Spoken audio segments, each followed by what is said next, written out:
Well, good morning, Teresa. This is Mike Ringwood speaking for the audience that will be viewing this tomorrow, the next day, and maybe 20, 30, 40, 50 years later. You are my sister, Teresa, number 6 in the family of 10. And this is phase 2 of my interview with you. Let's start with the following. Today being Friday, the last day of March and the morning or what's left of it, time did you get up today? Oh, the life of retirement is quite wonderful. I got up a little late. I got up around 6:30. Oh, real late. Sure. Go ahead. Well, I'm a morning person. I'm not the late night gal anymore. And my morning starts with Bill Horcher bringing his cup of coffee or my cup of coffee upstairs. And I just wake up slowly and tell him I'll see you at coffee halftime when I meander to get out of bed and go down and refill that coffee mug and watch a little bit more of Morning Joe and kind of plot my day. How about you? What time do you get up? Surprisingly similar. I would say I'm usually awake or starting to be awake around 5:30. And that's all work related habits from the past. I don't rush to get up anymore, but usually I'm out of bed and in the kitchen TV room around 6:30. And that happened today too. I do the same kind of thing. I make a pot of coffee. I usually get through 2 cups. Since there's a dog in this house now, I am the one who will take her out to do a little business in the morning. And then I kind of go through in that relaxed, sitting down in an easy chair fashion, stuff on TV, but it's usually the morning talk shows, CNN, Morning Joe, and I pop over to the sports channel to see what's going on because they have top 10 plays the day before, which are always fun. And that's basically it. And then it usually turns into, depending on what I have to do, go do a little workout for an hour, get a shower, and get the day going. So not too different, is it? I can't hear you now. I said not too different. Maybe I was just being quiet. Oh, no, I saw your mouth move and there was no sound coming, but you're back. But good. Now, you've had probably a few moments to reflect upon questions posed during interview phase 1 and responses so nicely provided by you. Anything to add? Anything to retract? Anything to further clarify or enhance? Go right ahead. Off on a narrative if you like.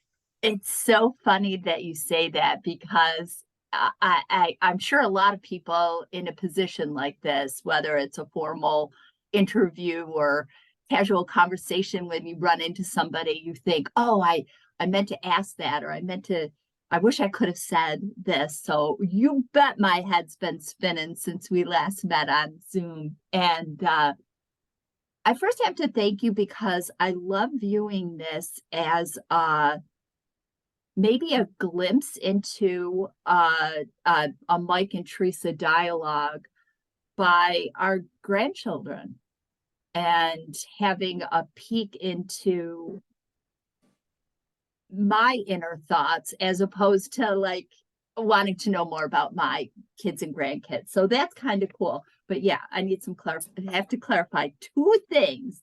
And one of them is you asked about like why do you do the things that you do? And I talked a little bit about some of the things that I feel have been fun things like Ringwood Family Tree or the Postcard Project. I attribute to my surroundings, my people. And I thought about that a lot, about my placement in the family. And I kind of put that image in my head of I'm like the casserole I'm like the Ringwood casserole. What have we got and how can we mix it? And that's me. I'm not the artistic, intellectual, athletic, great beauty, um, uh, uh, professional. I'm the casserole, but I'm a good one. I'm not grub. I'm the one that has the elements of a little bit of each one of the siblings. And I think that's what is my Ringwood superhero thing. So that I just wanted to say. And then this is kind of for our future family members, and I don't want to get dramatic, but you asked me about admiration. And I thought about this a lot because I paused when you said, but it can't be, outside the family. And I thought about, I didn't have a Bart Starr hero in my life. I didn't look towards the Beatles like they were something that highly influenced me, where a lot of young people do. So it really was, and it always has been. My siblings became my friends, became my mentors, became my heroes. And lucky me. So that's all I got, Mike. Well, that's wonderful. We now know you are the fine cuisine of the family. And you've basically said, as politicians too, I'm going to answer your question, but not in the limited characterization that you allowed. But both of those things are quite nice. I think I would say to you, artistic, intellectual, sports, and the other listing you gave as being not you, you're wrong. You're off as well. So let's move on. Okay. Why don't we start with just a fun thing right now? Go to picture 6. I Let's will. see picture number 6. Requires glasses. Back to.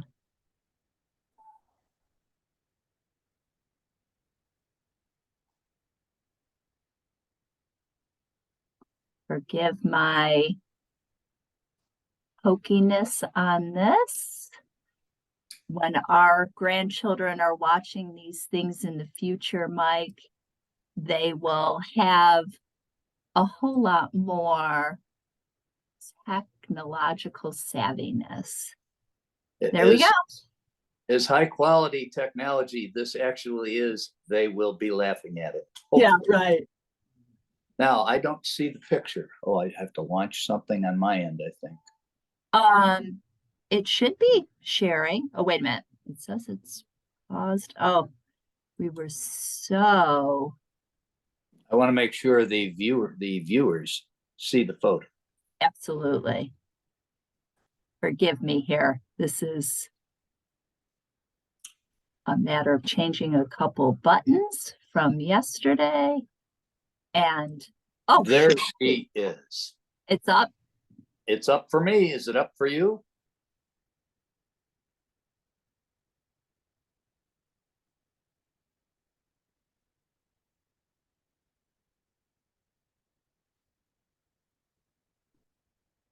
Well, I think we've got it up. You see it, correct? It's on my screen, and at the bottom of the picture, it looks like you can scroll through the ones that I sent you, numbered 1 through 10. Bear with me, President Mike and future viewers. I'm going to, because it's recording on my end, I want to make sure